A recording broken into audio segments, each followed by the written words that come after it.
There's a place in the woods called Aspen Ridge, and we're lucky enough to call this place our home. We're the Popple People. If you're new here, welcome. And if you're not new, welcome back. So we finally got a Starlink out here in the forest where we live. And in this episode, we'll be doing a brutally honest review of our Starlink system.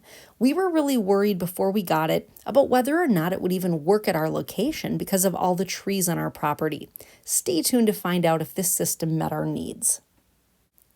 We ended up buying the STARLINK Standard kit, mainly because it's small enough to be portable so we can still take it with us when we travel, and it was on sale. We compromised on size because it was half the price of the STARLINK Mini. So let's start by taking a look at what all comes in this package, like what's all in the box. So the first thing is the standard dish. It is about 23.4 inches by just a little over 15 inches. It weighs in at about 7 pounds, and this is definitely the biggest and the heaviest single piece of equipment in this setup. Next, we have the third generation Wi-Fi router. This one comes in at 11.76 inches long by 1.7 inches wide by 4.74 inches tall. This is a heavy little box. It's just about 1.25 pounds, just a hair more than a half a kilogram. And it does have the 2 regular plugins here on the back, as well as 2 hidden Ethernet ports on the back side here under this cover piece.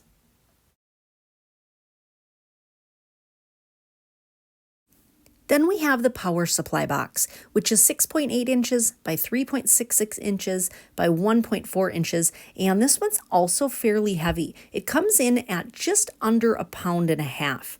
Now, one of the cords here is permanently attached, and that one is 1.5 meters long, which is just a hair under 5 feet. Now, one thing that's interesting for this piece of equipment is that it says the operating temperature is minus 22 degrees to 140 degrees Fahrenheit, which is actually different compared to the other 2 pieces of equipment, which have operating temperatures listed as minus 22 degrees Fahrenheit to 122 degrees Fahrenheit. Again, this is just something I noticed in the specs that I thought was worth mentioning.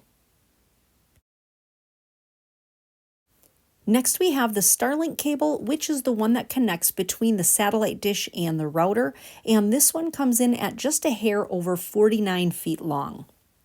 Finally, we have the AC power cable. This one comes in at just under 5 feet in length, and one end of it is going to plug into your power supply box, and the other end goes into your regular wall outlet.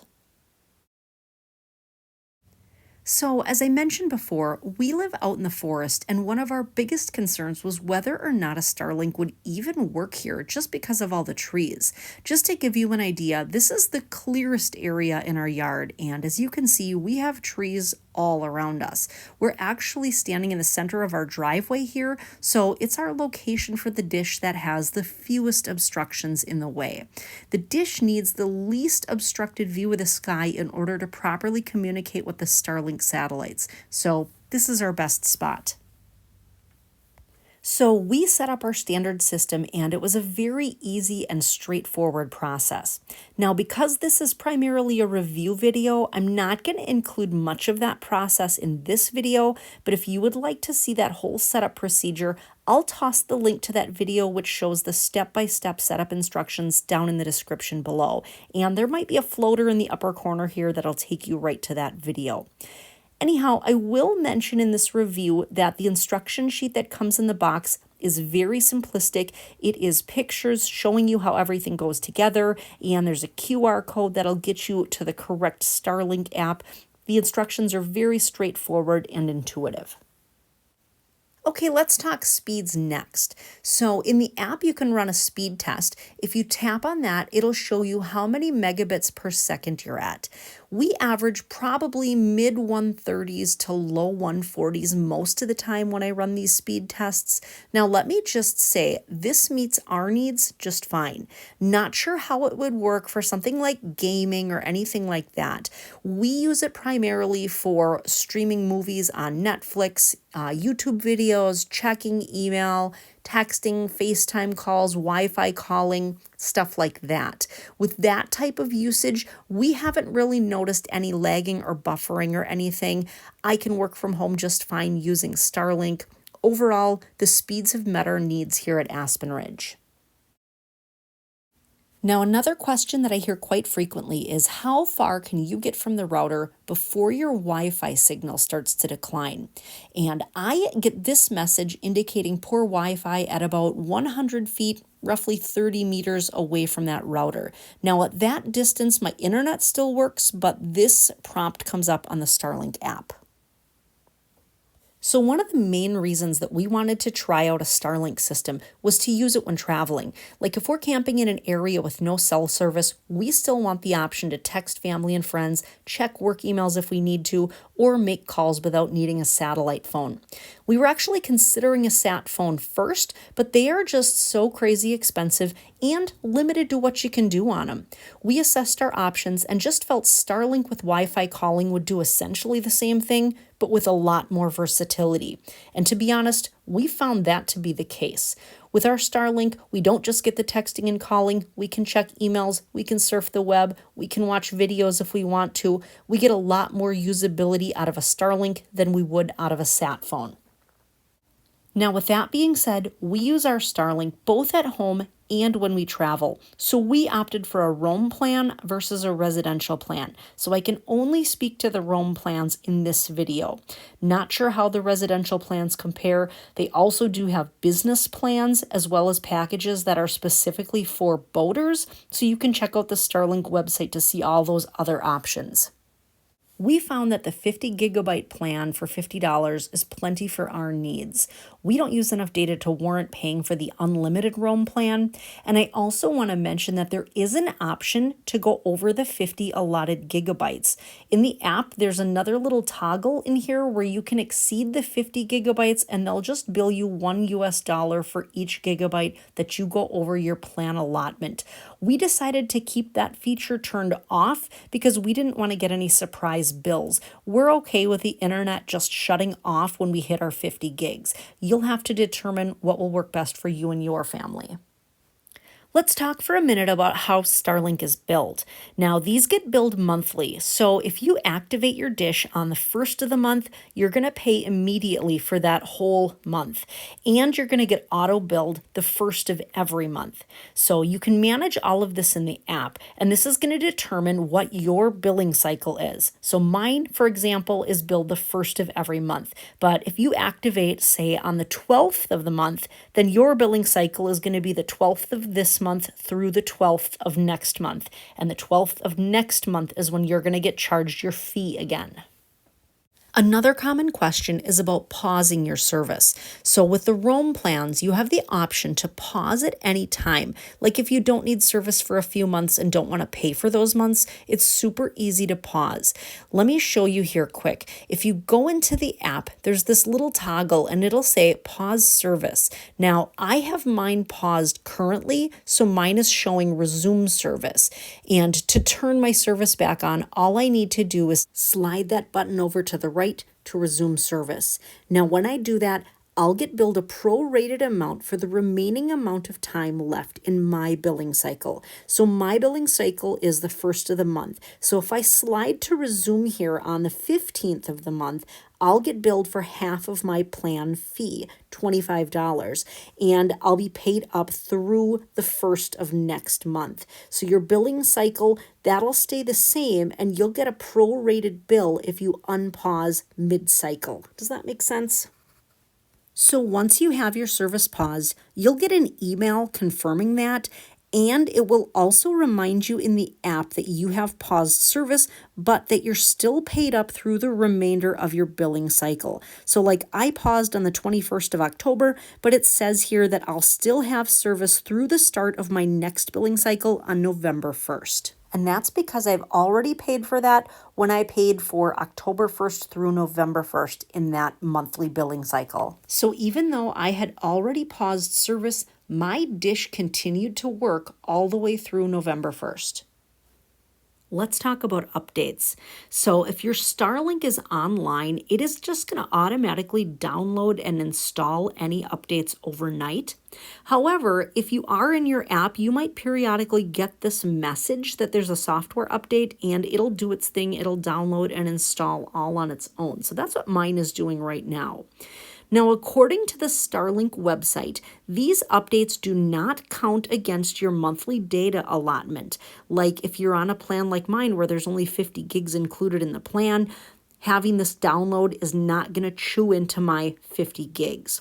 In fact, the Starlink software updates and health checks, it says on their website, do not count against your monthly data usage. So while this is busy updating, let's just talk about a few of the other features of the Roam plan, one of the reasons why we picked it. So we really liked the fact that this can be used anywhere in the United States. It says countrywide coverage in the country associated with the account address. I do want to mention you have to have a physical address when you set up your account. It won't accept a P.O. box, so just an FYI on that.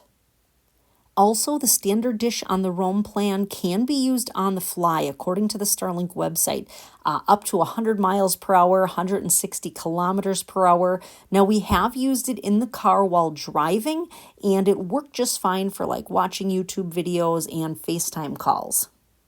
Now, we were nowhere near the 100 miles per hour maximum speed, but I will say it worked flawlessly. We had no issues with using it while driving around. We just had the dish set up in the back window of my car, and it ran off of a power bank. In addition to this, one of the other sell features for us was the fact that you can take this dish internationally when you travel to certain countries for up to 2 months per trip. Now, we haven't gotten a chance to try this particular feature out yet, but we definitely will be in the future here. In terms of data usage, the Starlink website claims that 50 gigs of data is approximately 20 plus hours of high-def video streaming. What I can tell you from real-life usage here, we did a trial day where we streamed videos literally all day nonstop and used a total of about 9 gigs. Most days when we're using our Starlink, we use less than 2 gigabytes total. With our usual usage, the 50 gigs will last us a full month or pretty darn close to it. Next, let's talk about off-grid power here for a minute. So like when we take this camping and there's no electrical hookup, we need to bring a power supply to plug into. And for this, we have a little Bluetti AC2A, which is a tiny little 300-watt portable power station. Now, just to put this into perspective, we were not sure which would run out first, our 50 gigs of data that came with this plan or the Bluetti. We ended up draining that Bluetti long before we chewed through our 50 gigs of data. Our limiting factor here when camping is how much power we're getting out of the Bluetti, which only lasts actually about an hour. And in that amount of time, we barely used any gigs of data. We were texting, FaceTiming, doing video calls, watching some YouTube videos. This really surprised us. We totally figured the Bluetti would last longer and that we would burn through our 50 gigs of data a lot faster. Okay, it looks like our update is downloaded here, so I'm going to tap that Install Now button and then just let Starlink do its thing and reboot itself. And other than a few minutes of disrupted service, this really hasn't been an issue for us. I also want to mention, even when you have your service paused, you can still plug in and power up your Starlink just so that it can download and install any updates. It'll work even if you don't have any gigs of service at the time. So like we plug ours in about once a month when we're paused just to grab all these updates. While we're connecting here, let's talk about snow and ice conditions. Now, this was important to us because we live in a very snowy part of the Midwest, and Starlink has a built-in snow melt feature. Like if a lot of snow piles up on top of your dish, it'll affect your service. So you can turn on the snow melt feature in the app, and the dish will actually use power to heat up and melt the snow off. There are 3 options for this. You can turn it off completely. You can set it up to automatic, where the dish will detect any snow that's building up and heat itself as necessary. Or there's a preheat option where the dish will actually stay warm with the idea of not letting too much snow build up on its surface. Though it does state that this option draws more power, so that's something to be aware of, especially if you're off-grid and running on battery banks. The specs say that the standard dish can melt up to 1.5 inches of snow per hour, which is about 40 millimeters of snow. One thing to note here, we currently have the snowmelt configuration set to off just because it isn't snowing here yet. But we did, however, notice that the equipment, especially the dish itself and the router, they definitely heat up when they're in use. Just something else to be aware of, especially if you're going to be putting any of those pieces of equipment like in a cabinet or something. They need some room for air circulation just so that they don't overheat. Another nice feature that you're able to do in the STARLINK app is you can set up a sleep cycle schedule. And this is designed to power down your system automatically every night, like as an energy saving feature. So you can see here, it'll automatically turn off at midnight and wake back up and connect to the satellites again at 4 in the morning. This is nice to use, especially if you're off grid and running your STARLINK like on a battery bank. And while we're still waiting here, there's just a couple of other statistics worth mentioning also. You can connect up to 235 devices on your Wi-Fi router, which is an impressive number. And also it says in the specs that the power consumption averages about 75 to 100 watts. Now, I can't specifically confirm that, but as I said before, like we had a 300 watt Bluetti and it drained it from 100% down to like 10% in about an hour. And the STARLINK was the only thing that was connected to that power station. So take that with a grain of salt for what it's worth. Well, let's talk about some cons to STARLINK. First of all, every time that we set up the dish, it does take a bit of time to get connected to the STARLINK network. So that is something to be aware of if you need service immediately. This is a non-issue if you keep your unit plugged in all the time and on. It'll for the most part stay connected.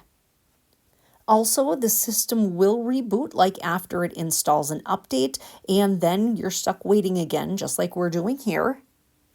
The main con that we've seen with STARLINK is simply the fact that there is no customer support phone number at all. If you have any issues, you have to file an online support ticket. That is your only option. And then wait for someone at STARLINK to respond to you in the customer portal.